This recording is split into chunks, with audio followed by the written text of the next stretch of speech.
ଶ୍ରୀ ଶ୍ରୀ ଠାକୁରଙ୍କୁ ଜଣେ ଦାଦା ପ୍ରଶ୍ନ କଲେ, ଅନେକ ସମୟ ଠିକ୍ 30 ଦିନ ଇଷ୍ଟଭୃତି ପଠେଇ ପାରେ ନା, ତାହେଲେ ଅସୁବିଧା କ'ଣ ଅଛି?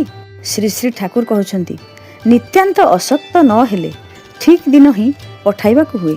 ଏ ବ୍ୟାପାରରେ ନିୟମନିଷ୍ଠ ହେଲେ ଏଇ ଜିନିଷଟା ଚରିଯାଏ ଜୀବନର ସର୍ବତ୍ର। ସେଥିରେ ହିଁ ଦକ୍ଷତା ଆସେ। ଏଇଟା ଗୋଟିଏ ମୌଳିକ ଧର୍ମାନୁଷ୍ଠାନମୂଳକ ଜିନିଷ କି ନା, ଏଥିରେ ଗୋଳମାଳ ହେବା ଠିକ୍ ନୁହେଁ। ସେଥିରେ ସେଇ ଗୋଳମାଳ ଜୀବନର ଅନ୍ୟ କ୍ଷେତ୍ରରେ ବି ଆକ୍ରମଣ କରେ। ଏଇଟା ସେଥିପାଇଁ ଠିକ୍ ନିୟମ ଅନୁସାରେ କରିବା ଦରକାର ହିଁ। ଇଷ୍ଟଭୃତିକୁ କହେ ସାମର୍ଥ୍ୟ ଯୋଗ। ସମସ୍ତ ସତାର ମଧ୍ୟରେ ଏହାର କ୍ରିୟା ହୋଇଥାଏ।